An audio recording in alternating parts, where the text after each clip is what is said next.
and it's 2/3 of the way, well, about halfway through the book when every single one of them gets eaten by this beast that shows up. Memory comes when memory's old. I remember the first to know. Well, howdy. Nearly Senior Citizen here. Greetings, boys, girls, and all of our non-binary friends, and welcome to this a brand new day. Birds are singing, the sun is shining. Well, I mean, it always is, even if there's clouds, but the sun is shining because there are no clouds, and yay! Now, it started off this way yesterday, and before noon, it was already gray and cloudy, and then by 3 in the afternoon, it was raining. So it was a wet day, even though it started off, this way. So who knows how it's going to be. I went to bed at late, 1 o'clock. I was feeling really jittery and awake. And I woke up at 3. Too hot and too cold and uncomfortable. So I got maybe an hour's worth of sleep. So it's not been a good morning or a good night, so yay. Still, I'm feeling pretty good. And of course, front-loading of videos. If you could toss me a like, that'd be very cool. If you could subscribe to the channel, that'd be awesome. If you could leave me a comment, that'd be very cool. And of course, I want to say thank you to each and every one of my Patreon patrons, these literally beautiful and literally awesome people that are, in fact, literally beautiful and literally awesome. If it weren't for these people, I and my kitty cat and my hamster would be, well, we'd be hosed like Christmas monkeys, and that's not a good condition to be in, so thank you. If you'd like to help me out by becoming a patron, links in the video description. If you'd like to help me out without becoming a patron, there's a link to a PayPal, and if you'd like to help me out without sending any cash at all, there's links to an Amazon wishlist link with stuff like cat food on it, so thumbs up on that. Front-loading of videos over. Yay! So yeah, I'm really tired. Oh boy. Hopefully I'm not going to be falling asleep too much today, but if I do, at least I know why. Life is life. Still, I also have to check my blood pressure. 2, I've been taking guanfacine, which was first prescribed to me for ADHD, but it didn't work. So I didn't take it. But then I got the Strattera, which I've been taking. It's slowed down my time blindness. I'm not time blind. It's not really doing much else. A little bit, but not a ton. But it's also bumped up my blood pressure.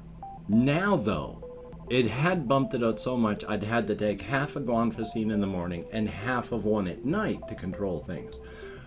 But of late, my blood pressure on the evening has been okay. So, since I'm out of guanfacine today, I'm going to check my blood pressure after doing all the recording, and then hopefully it's not sky high. It won't be. It just bumps it up a little bit, that direction, but not mega huge, or at least it hasn't been.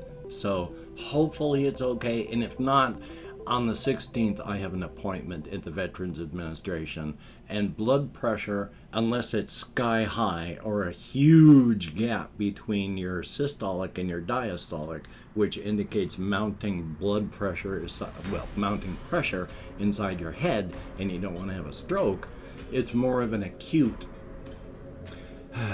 it's more of a chronic issue, and then it damages everything in your body through time. It damages your kidneys, it damages all sorts of organs, as well as your circulatory system. So, yay. Hopefully everything is going to be okay. That'll be a good thing. But yeah, I had my med manager appointment yesterday, and when I said that Strattera was not doing really wonderful on the remembering, thinking, and concentrating part, she said, well, maybe let's increase it. So after I have my appointment, next month, we may well be bumping up my Strattera so that maybe there's more of an effect. So that would be good. On the other hand, they've made changes with the way refills are made, and I'm not quite sure that my med manager quite understands that, and whether I fully understand that, and whether we've got a mixing of the two. So I don't even know if my meds have been reordered. I'm probably going to run out of the Strattera before I get the new one. So thumbs up on that. Well, yeah, life is life. And it is, too. so letting me check my list over there. The big thing, which isn't a big thing, the other thing that I wanted to talk about, which I forgot to write down mainly, I really like the first, second, and I have never played the third, and now the fourth and a spin-off game of the whole Postal series. I was already playing video games way back when, so I remember when Postal came out. I remember when Postal 2 first came out. I never paid attention to other stuff past that, so I didn't know they made a 3 or a movie until much, much later. But they do have a game which is a boomer shooter, which is Postal Brain Damage, done by, not running by Scissors, but they farmed it out to somebody else, and they've done a really good job. And then Running with Scissors has been doing Postal 4 No Regrets.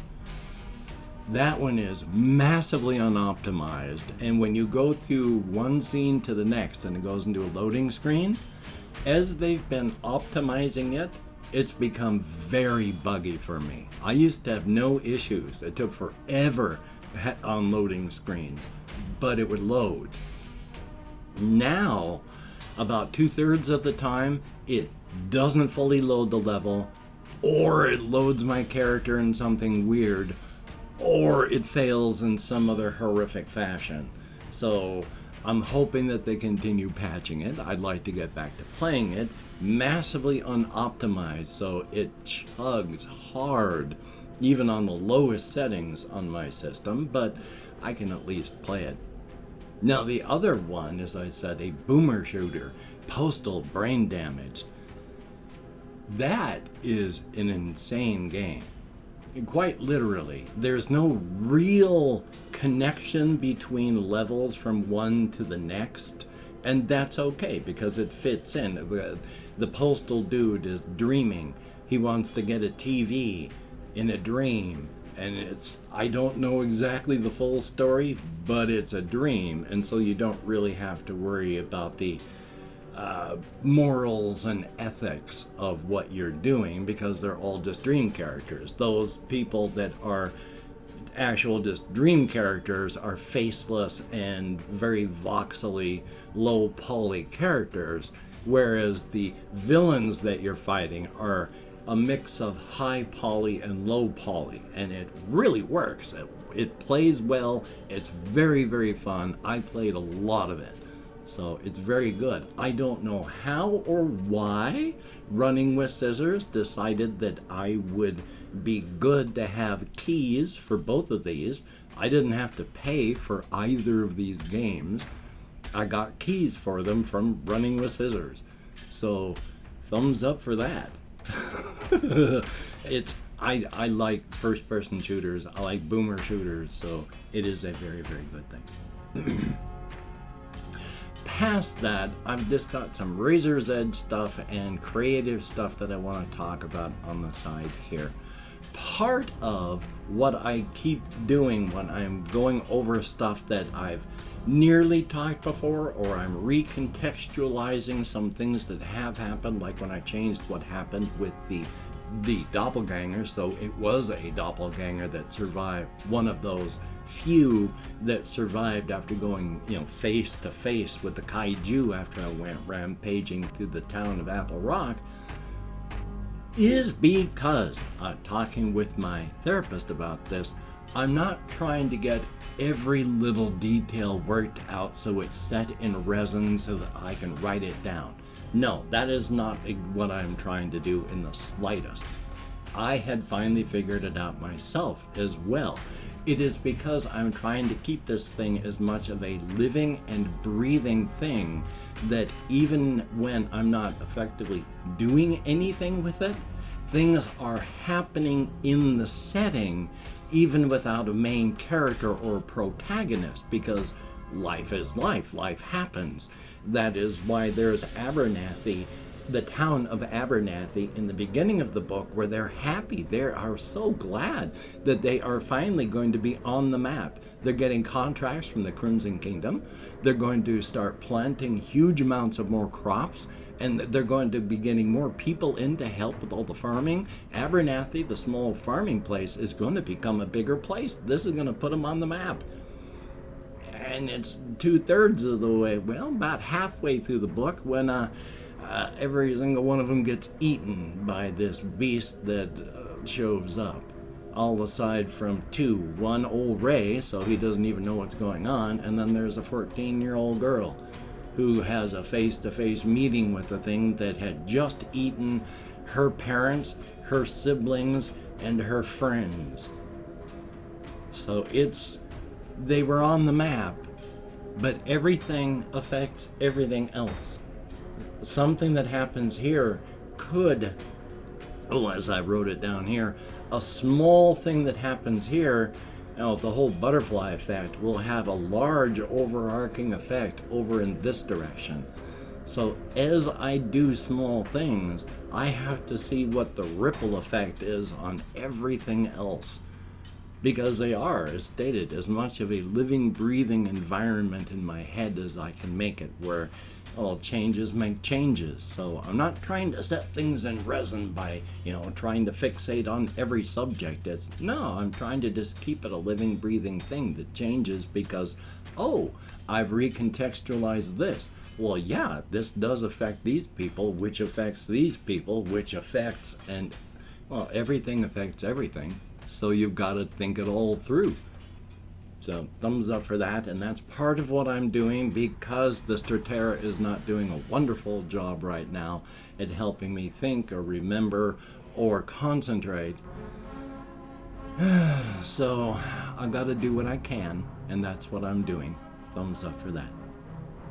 Taking a look over here, yes, one of the other things that I wanted to talk about. I've mentioned how I would not want to live on the razor's edge, as fun as it may seem, because it's crazy dangerous and crazy wild. I mean, there's from the little things like having, a large lizard come rampaging through your city or town or village and eating a couple villagers on its way through, all the way to something like Iron John, one of the characters I've talked about quite a bit in the past on the channel here, where this individual ends up, they are an artificial intelligence, thus a new type of human being, but still a human. They're artificial, robotic bodies. It ends up, he ends up, identifies as a he, going into low power mode for 1.4 million years. Everything that this person knows is gone. Iron John, tragic story. Hopefully, if you remember it, yeah. But if not, hopefully I'll have time to recontextualize and talk about it some more, because that character has gone through stuff as well, and I've been recontextualizing their place in the world. So the big part, though, is, I've mentioned that it's crazy dangerous. There's wild stuff happens everywhere. But as I've mentioned on other things, one of the big things that bugs me I wouldn't want to live that kind of way for like Fallout, is there is no moral authority there. No one to tell you right or wrong. It's all up to you, and there's a lot of people that are using might makes right, and you've got to choose, are you going to be a moral authority or not? There is no overarching any kind of authority on the razor's edge. Every town, every village, every city is its own nation state. That drives me nuts. I like representational type of things where you have a geographic area where you've got individual areas that are broken down further, and then you've got the cities broken down further into districts so that everybody has representation, and it builds up to a central authority of government. That way you have redress of grievances, there's things that can be taken care of, and there's none of that on the razor's edge or the inside. Every town, every city, every village has its own rules. Now, there's no real fighting or major skirmishes or anything like that, especially in this modern age on the inside on the razor's edge. everyone is more community minded because it is an unending, untamable frontier, and if you don't work together, you're gonna get eaten. So it's in everybody's self-interest to work for the community, and the community will work for you. Which I was thinking about the other day while walking, because when I say, if you are there for the community is there for you. Kind of sounds like from each according to their abilities, to each according to their needs. Because I've mentioned that if you can't work with others and you don't want to work, but you're one of those people that's there first fighting when fighting needs to be done, if you're there with a hammer to rebuild when rebuilding needs to be done, if somebody has lost everything because some disaster and you're there to share what you have, the return will be done for you. From each according to their abilities, and to each according to their needs. How about that? That was kind of a revelation when I was thinking about it as well. And hey, there's more I want to talk about, but I've opened up 24 hours worth of comments in my community tab. I'm going to go through and thank how many people have left me comments in the past 24 hours. If I mispronounce your username, no disrespect is intended. And even though I count American Sign Language, well, you've already seen how my brain works. Oi, which is not well. We have Z Chaos, thumbs up, thank you very, very much. Daniel Chana, greatly appreciated. JAYY, thumbs up, and good to see you in the comments. We have Stephen Blair, thumbs up, and thank you very much. Chris Skinner, greatly appreciated. My ADHD during my entire first series of reactions was very bad. My ADHD, not the reactions. Tranigan 334, thumbs up and thank you. Connor L. Robinson, greatly appreciated. Lucas, thumbs up and thank you. Good to see you in the comments. Cryfield, thumbs up and thank you very, very much. We have Marlon Wolfgang, greatly appreciated. And in fact, I think I recognize your name as well. Apathetic Bear, thumbs up and thank you very much. I had missed that. The Green Dingus. Well, good morning. I like that username. President Eden, thumbs up and thank you. Ben B. Oh, the climate in 30 years. We're going to look back on right now as a golden age. Thumbs up for that. We have Frisian Freedom, thumbs up. There's Robert Bitsilly, good to see you in the comments. Jesse Koskinen, good to see you as well. I think I recognize the name Robert Bitsilly, not sure. But thank you very, very much, each and every one of you, 17 people, you, for having left me comments. That's not English, but hopefully you understood what I meant. You get me out of my head and into the world and dealing with real people, if only for a short time and if only in text. Thumbs up for that. Well, hokey smokes. I've got not a whole lot to do because it's a weekend. I'm going to do what I can to survive, and that's a very good thing. Hopefully you can do what you can do, and that's a very good thing as well. And of course with a covfefe bug. And to explain it here, way back when President Trump made a weird tweet where he tweeted the word covfefe, C-O-V-F-E-F-E. No real explanation ever, it's just a word. So rather than use the actual word for this disease, which still tends to get you demonetized, I call this the covfefe bug. So thumbs up for that. Yay! Just thought I'd explain that. Still though, I'm gonna do what I can do. Hopefully you're gonna do what you can do to stay safe, because be safe. This thing is not over by a long shot. We have lost so many people in the United States. We have 4% of the world's population, and per capita we've lost more than anybody else. So, oy vey. So, until we meet again, you take care. Have a great day today. I will see you on the flip side, and that is a very good thing.